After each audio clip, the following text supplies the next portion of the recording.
You know, it is usually said that when you get married, that is when you see the most beautiful women. Yeah. That's when you realize that your wife will not be as beautiful as you think, more beautiful. Yeah. Will you be young guy? Yeah. Will you now marry? Young guy, they marry. How do you navigate that? Becoming disciplined after you are married is more difficult. Do you understand? That's a big one. Yes, becoming, like, if you're not a disciplined person and then you get married and then you are trying to be disciplined in the marriage, it's more difficult. Because to me, the temptations are even worse when I got married. When I was going out, I didn't know that more people were actually interested in me. Oh. But when I got married, the people they come. They now had a confidence. Do you get it? They now had a confidence to come to you that they like you. Yes, and these were people that now you said they check them. You know, they were nice people. The transition of a single man to a married man. Hello, my name is Enoch, and this is another episode on Beyond the Surface podcast. On today's episode, we'll be looking at the transition of a young man, a single man, into married life, how he has adjusted over the period as a married man. Be sure to share your comments, be sure to like, be sure to subscribe if you haven't. Hello, big man. How far? Chief, by God's grace, I'm good. How are you? I'm good. Nice one. How's married life been treating you? Oh, so far so good. It's been 9 months of God's grace, and more enjoyment. More and very little wahala, but Any surprises? Something that you were looking out for marriage, and now 9 months down the line, you realize that Charlie, what now the things say marriage they, be high they cry. Oh, I can't say that the surprises are very much, or it's like big bang, but they were stuff that I was expecting them, not that I wasn't expecting them to that kind of level. So like what? Can you share some? For example, I know that my wife to be then liked to pay attention to details. Okay. But I didn't know it was to the extreme until we got married. Okay. If she places a cup on the table, she is expecting it to be there. You see all those kind of like too much details. Yeah. So even though I knew that she was like that, I wasn't really expecting it to be that much. It was much of a concern to her. So those kind of issues, I don't really take them serious. It's like a minor to me, but for her, it's a major, serious thing. It's very serious. And how you adjust to those things? So the good thing is that I noticed in the first 2 months or so, I realized that no, I really have to start picking up certain kind of traits and start adjusting as quickly as possible, because she was up there and I was just down there. I'm so messy. Okay. But she's not like that, so I just had to learn and then start doing things right. Yeah. Lovely. What would you say is the most challenging? I know you've been married for 9 months. Yeah. And, I mean, people get divorced after a month. I mean, after 2 weeks. Yeah. So, I mean, 9 months is a big deal. Yeah. What would you say is the most challenging part of your marriage life so far? Okay, so I think that from the top of my head, communicating things that bother me. Okay. Has become very... Let's throw more light into it. Yeah, so if I have an issue with her, I find it very difficult telling her. I think it was more simpler, faster, quicker, easier when we were not married than now that we are married, because the reason is that telling her about it might lead to something else, and I don't know how she's going to react. Okay. So that particular anxiety, it keeps me a little worried about communicating to her things that bother me, especially when I think she is the cause. Because you don't want her to take it, Yeah. So a lot of the time, I have to really think about it. Like, how should I say it to her? Should I say it? You get, like, how should I say it to her? Because I don't want to offend her. Yeah. And then, you know, because naturally for humans, we don't like to take blames. Yeah. So I understand that because she's also human, I have to find a proper way of communicating it to her. You get it? Yeah.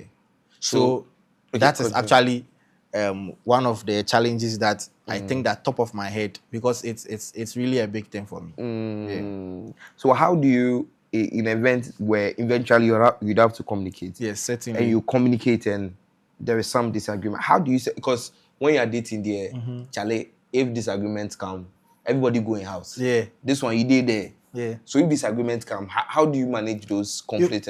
If I talk about the issue is that the disagreement has happened. Whatever happens, this person is in your face. So if you pass it, you meet her. If you pass it, you meet her. You wake up together. You have to go and drop her. You think that you are trying to avoid her. Yeah.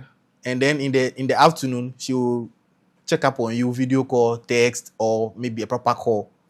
And you are trying to avoid it, but this person has become a part of you.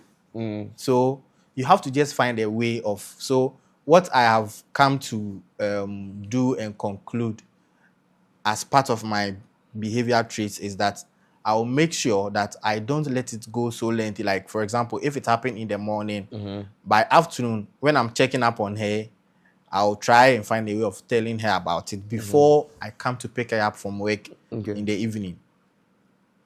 So when you come and pick her, you've told her in the afternoon, you come and pick Yes. How do you handle it? It makes it light, you see, because I've already communicated So you know to her what you on did the phone mind or by already. text. Okay. If it's face to face, it's more difficult. But if it's by text, it makes it a little so for lighter. you, it's better solving the issue on text rather than Informing her on text is not solving it. Okay. But it makes it lighter. Okay. It's like I'm trying to get a very good example. It's like you've done something and you are afraid that the moment your daddy gets to know about it, you are going to receive some beatings. So you let your mommy inform. Proud to you coming. So because he already knows about it, it calms him down. And when he sees you, he will know how to. So that's what I do. I try to give her signs or communicate it to her before we talk about it properly, and then things settle down. That is my approach. Because like I was saying in the beginning, I find it difficult to communicate it to her directly. Yes. Yeah. So I try as much as possible to throw a sign to her before we talk about it. That way, she already knows what is bothering me or what we are coming to talk about. Yeah. And then nerves are calm. And then, yes, we find a proper way of talking about it. We interviewed one guest and he spoke about, for him, issues are settled in bed. Once there is issue, for him, he won't tell you over the phone. Once you come in bed, they will settle it. For your strategy, I'll tell you before you come by the time. Yes. The tempers are calm. Exactly. So that the in bed, becomes better. Because when the anxiety is too much, sometimes the focus is not really like that. And I'm speaking specifically for my wife. I don't know of the person that you interviewed, but my wife normally she has to be in a very good mood. She has to be in a very good mood. So you check the mood before you can't talk anything for them. Because when my wife is not in a good mood, I will hardly enjoy any you get it. Yeah, they get out. So I'll try to put her in a very good mood. And then when she's happy, you know that, Charlie, you are hitting the jackpot. That's a nice one. That's a nice one. Yeah. What would you say during, you went through courtship, went through counseling. What would you say? Because many believe those counseling sessions and all of those things, really they matter. Yeah. But now you are into it, 9 months down the line. What would you say are those things that you were told or you were counseled about that has really held you over that 9 period? Okay, so almost everyone laid emphasis on the very fact that we shouldn't joke with our prayer life. Nice.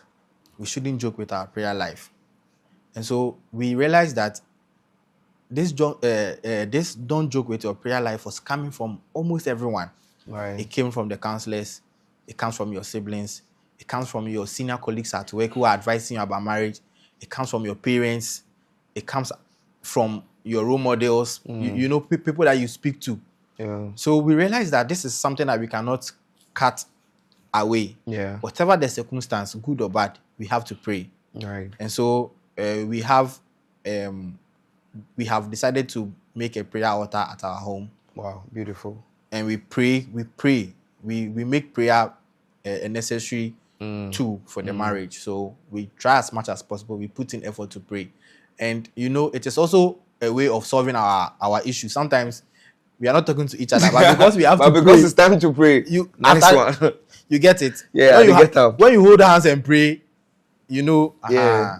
But sometimes after the prayer, then we end the prayer and then we use that opportunity to talk about the issue. And yes, we live, happily. Wow. Yeah. Wow. Is that beautiful? So that's part of that advice, that prayer is a key thing. Yeah.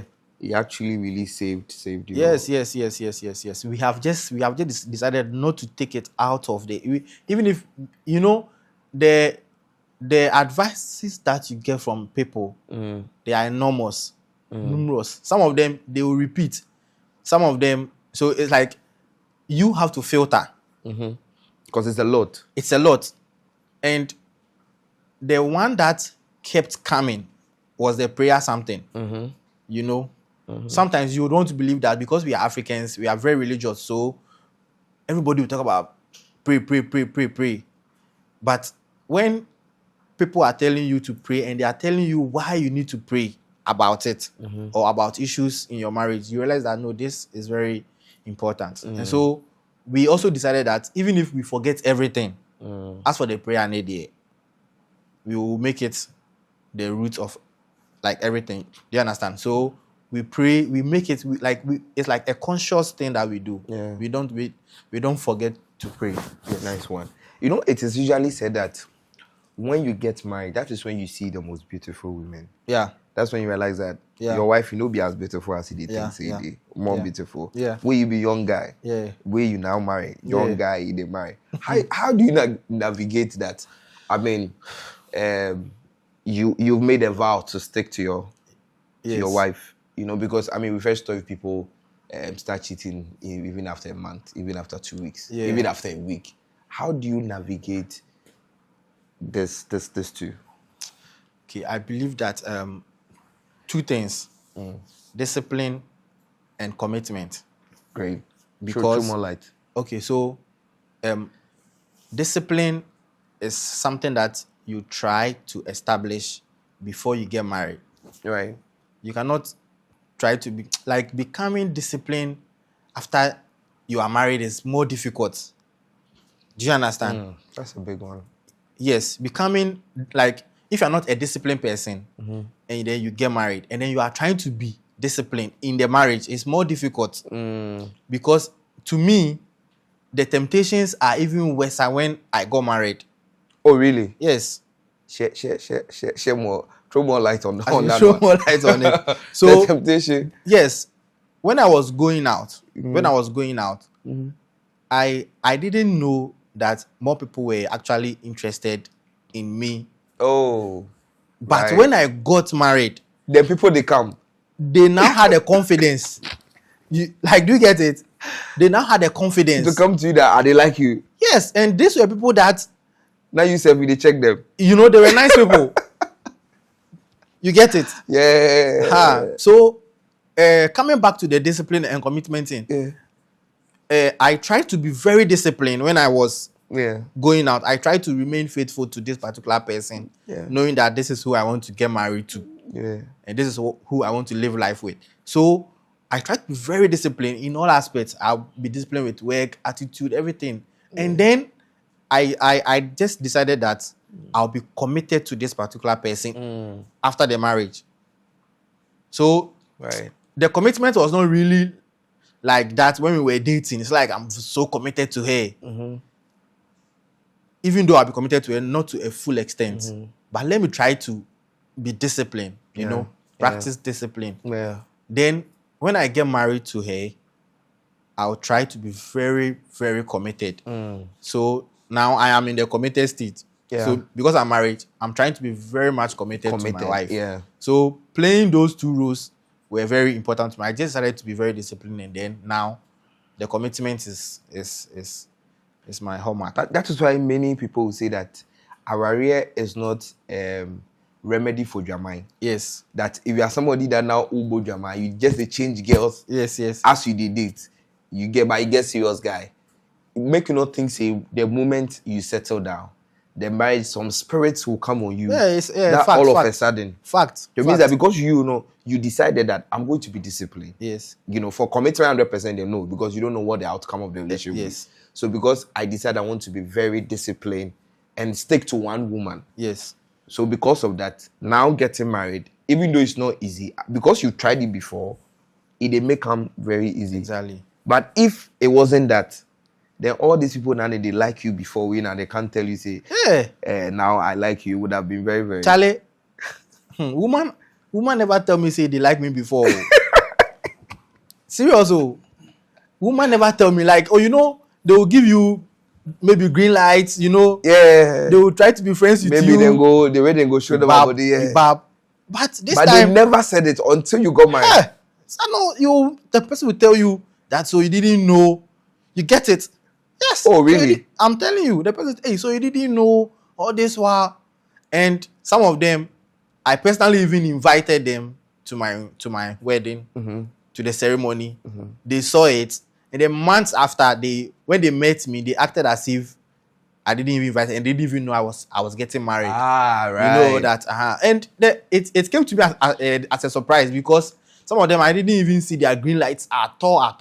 But they had the confidence to come and tell me about how they felt for me and all that, and why I should have considered, and I should have been a sharp boy. Some of them say you should have been a sharp guy to see all this. You be this thing. How you gonna know what today on my design? Exactly. So it is not a remedy for this one because if you really want to play both sides, you can.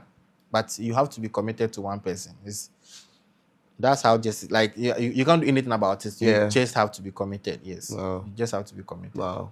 That's very, very, very insightful. Yeah. Let's look at this. How was the role of you've talked about communication, how you communicate to solve issues. Yeah. How about the place of secrecy? Okay. I'm sure during your counseling, I'm sure it was one of the things that the counselors might have mentioned. That there are certain things that you keep to yourself. There are certain things. How have you get into the reality itself? What would you say is the how we handle information when it comes to you and your partner? Should I tell my partner everything? Should I open up? Like this thing where these ladies they come tell, I should say your partner here I'm first for this podcast though. Or you already tell her. Or this thing come she knows about it. She knows. Do you tell him because you really tell her because you know that she's going to react in a certain way, so I keep to myself. Then later it will be like, how have you handled those? Okay, so let me tell you one thing. Me, if there is anything you want to tell me, but I don't want my wife to know, don't tell me.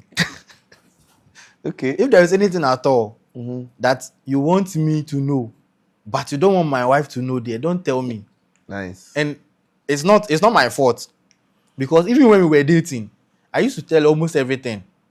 Even when we were dating. Wow. So just have a think of it like, now that we are married, how is it going to be? How am I going to keep anything? There is nothing that I don't tell my wife. Anywhere you see me, my wife already. If you think you are calling my wife to tell my wife that I'm here, most likely she knows. Most likely she knows. Wow. So I don't keep any information from my wife.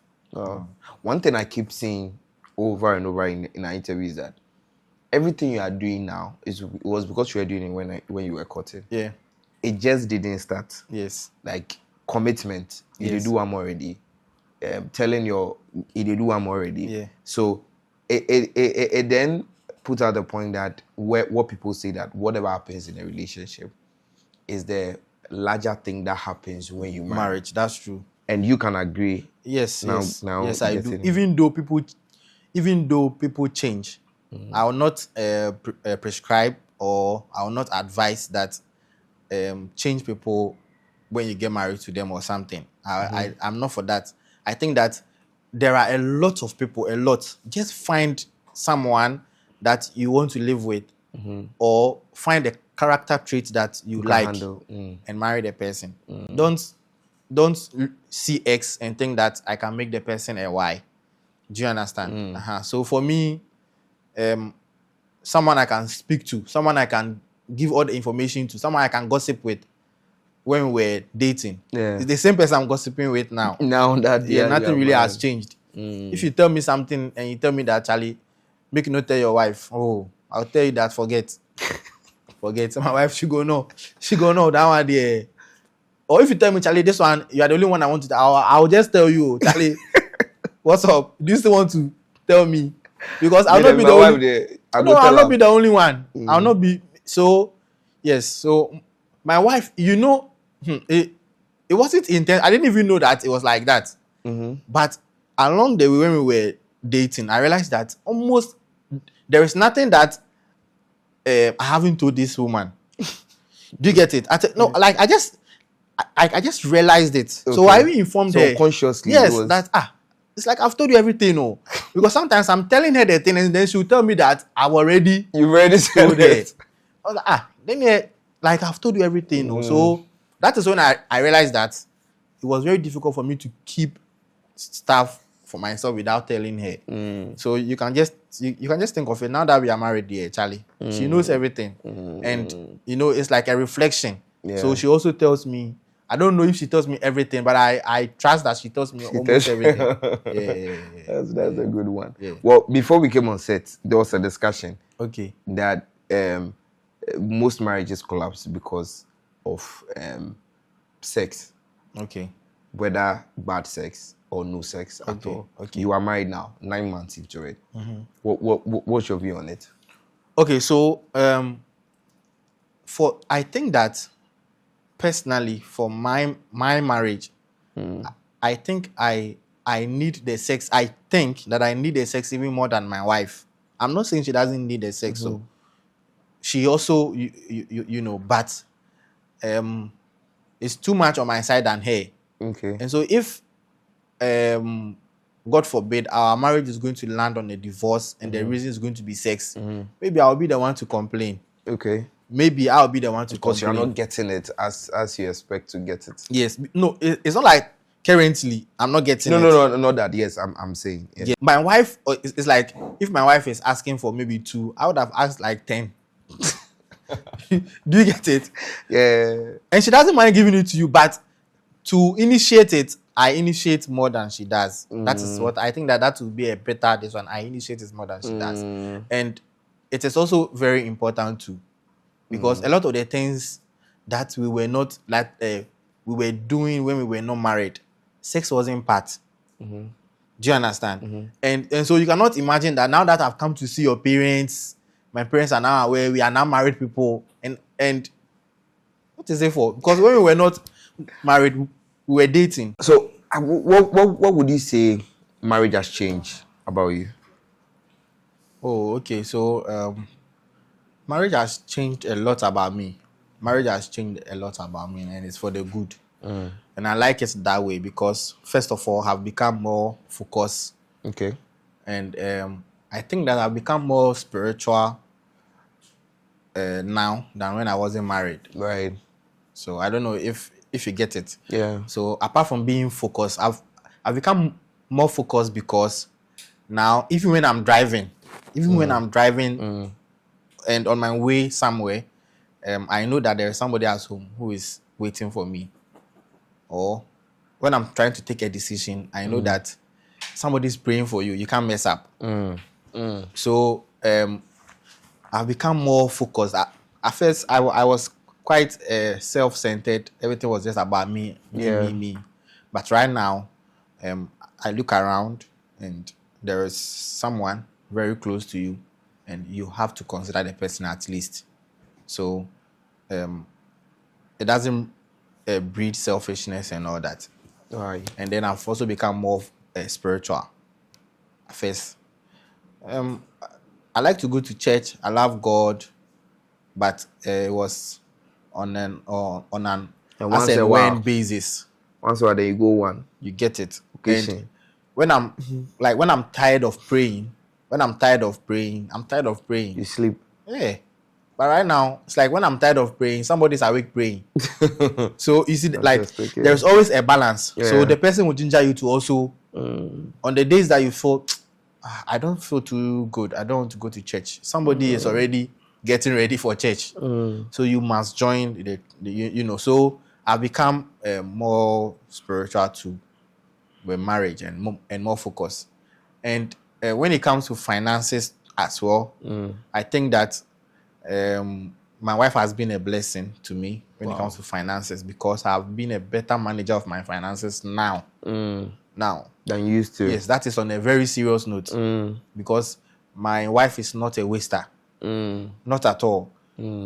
Whatever, even if she cooks and there are leftovers, me, I will not even eat again. Back then, like when I buy, let me just use an example. When I buy maybe 2 balls of kinky and I'm able to eat one, the next one is going to the bin. Okay.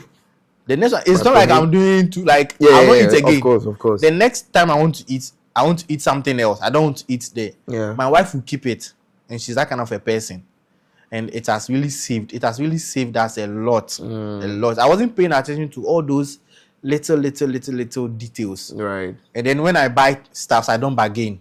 But my wife will ask you why, because the person said it's 5,000, so you just pay the 5,000. And I didn't want, I don't like to waste time, so I'll just pay and go. But my wife will say, no, if you're not ready to buy, don't.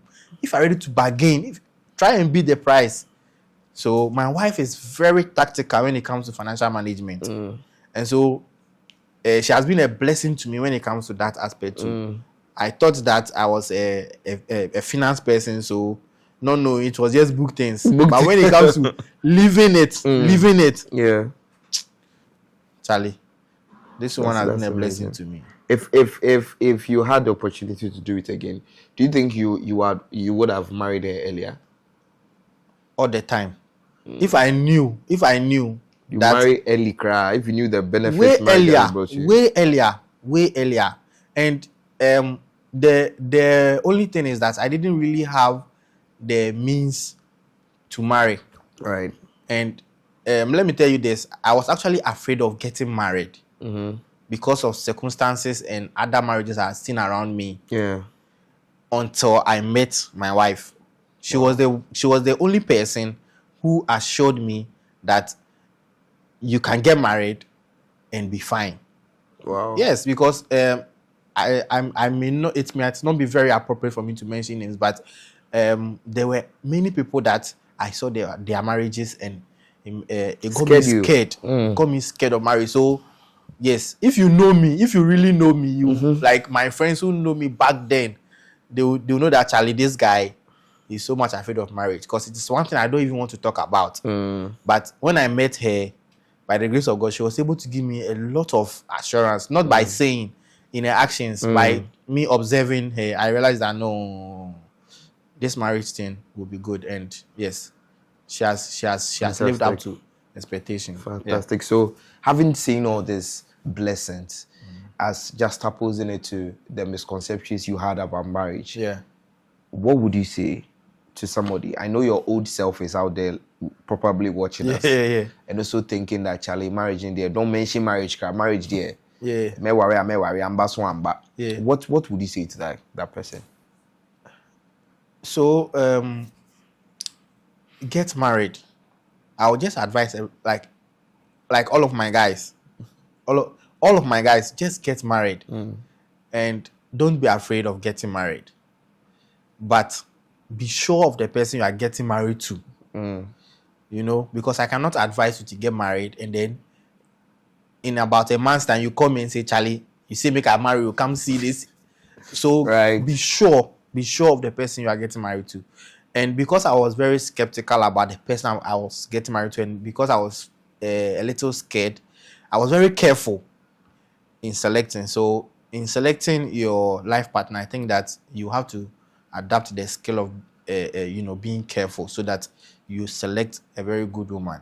And when you are a good person and your wife is also a good person, your marriage shouldn't be very difficult, especially if God is the foundation. Fantastic. You know, especially if God is the foundation. So we are always looking out for, my spouse should be good, should be a very good person. But what about me?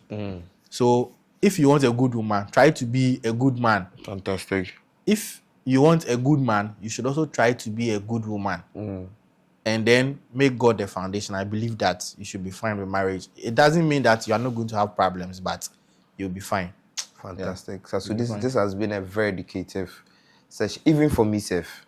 Yeah. Like it encouraged me to say, Charlie, make her go marry. Charlie. Your material day wardrobe inside. So. And that is a good advice, Charlie. Thank you very much for taking the time. Thank you very much. To my gentlemen out there like myself, go and marry. That is the advice of Sasu. Thank you so much for watching this episode of Beyond the Surface. My name is Enoch. I am your host.